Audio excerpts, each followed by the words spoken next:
Cuba. ¿Por qué? ¿Y cómo? Introducción. George W. Bush afirmó en uno de sus discursos: "Nosotros hacemos la historia, ustedes solo pueden comentarla", dejando claro que el rumbo del planeta era decidido por élites de poder, mientras los pueblos eran reducidos a simples espectadores que opinan, critican y discuten sin capacidad real de incidencia. La humanidad no fue creada directamente por los genetistas de la Federación Galáctica de la Luz, sino que se concedió un permiso especial a una raza humanoide reptiliana, los Anunnakis, que, aprovechando condiciones muy particulares del planeta Tierra y de la galaxia, diseñaron a la raza humana con debilidades específicas para poder ser manipulada y sometida dentro de un sistema artificial, la Matrix 3D. Este proceso de esclavización no es reciente. Se ha desarrollado progresivamente durante aproximadamente 500.000 años, perfeccionándose a medida que la humanidad evolucionaba, para que el sistema de control se adaptara siempre a las nuevas circunstancias sin perder efectividad. La estructura del poder.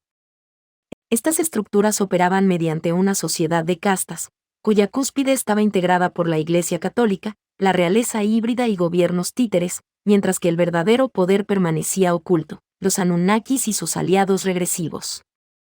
Sin embargo, no todos aceptaban someterse a los gobiernos formales.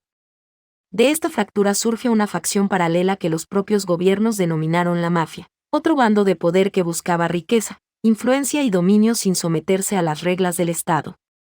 El dinero se convirtió entonces en el principal instrumento de control. Gracias a él, esta mafia logró consolidarse, crear grandes corporaciones y terminar influyendo decisivamente en la economía y la política global. Cuba en los años 50.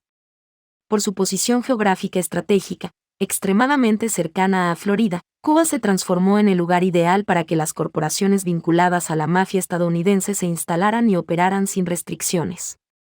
El presidente Fulgencio Batista facilitó este proceso abriendo las puertas a la inversión norteamericana, otorgando incentivos y beneficios estatales. Cuba se convirtió rápidamente en un paraíso para negocios de todo tipo, casinos, lavado de dinero y corrupción política. No solo la mafia se asentó en la isla, sino que congresistas, jueces y altos funcionarios estadounidenses eran invitados con frecuencia. Allí encontraban un entorno sin límites ni consecuencias, donde podían satisfacer sus deseos más extremos, lo que aseguraba su lealtad y protección institucional. El problema para los Estados Unidos. Esta situación comenzó a representar una amenaza para el propio gobierno estadounidense. La mafia estaba construyendo un centro de poder autónomo fuera de su control, con capacidad para influir en decisiones políticas internas y externas. Estados Unidos comprendió que, si no se intervenía, este modelo podría replicarse de nuevo en Cuba o en otros países con condiciones similares. El plan maestro. La solución fue inhabilitar a Cuba como refugio de la mafia. Para ello, se diseñó una operación estratégica que consistió en llevar al poder a Fidel Castro, quien fue formado, entrenado y financiado por la CIA para derrocar a Batista.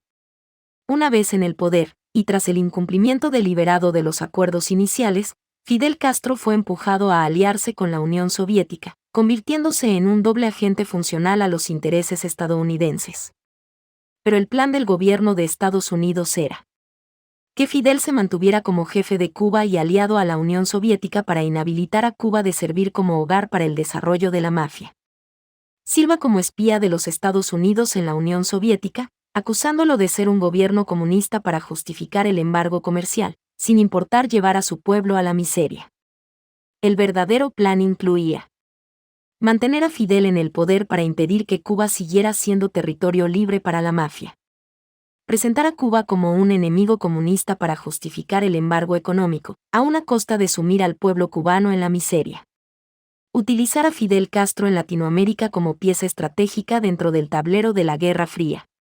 Esto explica por qué Fidel Castro nunca fue realmente un objetivo a eliminar, y por qué se mantuvo en el poder durante décadas. Consecuencias y escalada.